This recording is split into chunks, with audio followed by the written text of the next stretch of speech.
வணக்கம் சோதர நண்பர்களே. 2024 ஆகஸ்ட் மாத கிரக அமைப்புகளின்படி மீன ராசி காணப்படங்கள். இந்த மாதம் உங்களுடைய ராசிநாதன் ராசிக்கு 3ஆம் இடத்துல செவ்வாய் சேர்க்கை விட்டு செஞ்சுட்டு வர்றாங்க. ராசியில் ராகுடைய சேர்க்கை இருக்கும். மீன ராசிக்காரங்க உற்சாகத்தோடும் கலகலப்போடும் காணப்படுவீங்க. புதிய விஷயங்கள் மற்றும் புதிய காரியங்கள் உங்களுடைய ஈடுபாடுகள் இருக்கும்.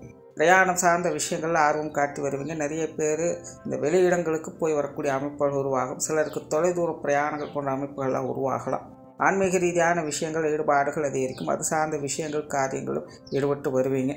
சிலருக்கு எதிர்பாராத தனவரவுகள் பொருள் வரவுகள் போன்ற விஷயங்கள் கிடைக்கப்பெற்று வருவீங்க. காசு பண சமாச்சாரங்கள் கொடுக்கல் வாங்க விஷயங்களும் ஒரு சாதகமான தன்மைகளை கிடைக்கப்பெற்று வருவீங்க. ஆனால் அதே நேரம் உடல்நலம் சார்ந்த விஷயங்களும் கொஞ்சம் கவனம் எடுத்துக்கங்க. அதே போல் தேவையில்லாத விரயங்கள் செலவுகள் போன்ற விஷயங்கள் கூடுதலாக இருக்கும். குறிப்பாக மீன ராசிக்காரங்களுக்கு இந்த தேவையில்லாத ஆடம்பர செலவுகள் அப்படிங்கிறது ஒரு பக்கம் தேவையில்லாத இம்சைகளை கொடுத்துக்கிட்டு இருக்கும். ஸோ இந்த காசு பண்ண தேவையில்லாத விரயங்கள் போன்ற விஷயங்களை கொஞ்சம் கவனம் எடுத்துக்கங்க. பொருள் வரவுகள் ஒரு பக்கம் சாதகமாக இருந்தாலும் கூட இன்னொரு பக்கம் கைக்கு வந்தது எப்படி காணாமல் போச்சு அப்படின்னு தெரிகிற வகையில் கரைஞ்சு போவதற்கும் வாய்ப்புகள் இருக்குது.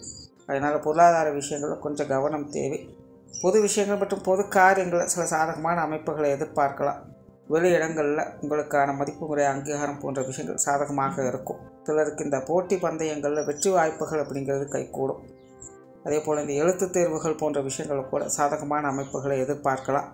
மாணவர்களுக்கு கல்வி மற்றும் வித்தை சார்ந்த விஷயங்கள் சுமூகமாக இருக்கும். தொழில் வேலை உத்தியோக ரீதியாக சில புதிய முயற்சிகளில் ஈடுபட்டு வருவீங்க. உங்களுடைய முயற்சிகளில் சின்ன சின்ன சுணக்க நிலை அப்படிங்கிறது அவ்வப்போ போயிட்டு தான் இருக்கும். இருந்தபோதும் விடாமுயற்சியால் நன்மைகளையும் பெற்று வருவீங்க. சிலருக்கு இந்த பணியிட மாற்றங்கள் போன்ற விஷயங்கள் ஏற்படலாம். அல்லது உத்தியோக ரீதியாக வேலை நிமித்தமாக வெளியிடங்களுக்கு போய் வரக்கூடிய அமைப்புகள் ஏற்படலாம்.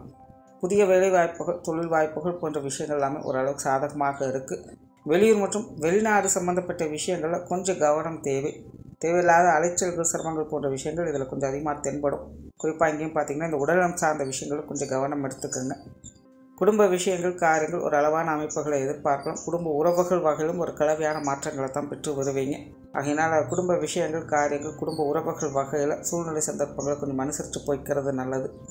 ஓரளவே மீனராசியை பொறுத்த வரைக்கும் இந்த மாதம் முழுவதுமே அனைத்துமே ஒரு கலவையான நிலைகளில் தான் வேலை செய்யுது. முடிஞ்ச அளவுக்கு எல்லா விஷயங்கள்லையுமே கொஞ்சம் பட்டுமிடாமலும் இருந்து வர்றது உங்களுக்கு சாதகமாக இருக்கும். நன்றி, வணக்கம், வாழ்க வளமுடன்.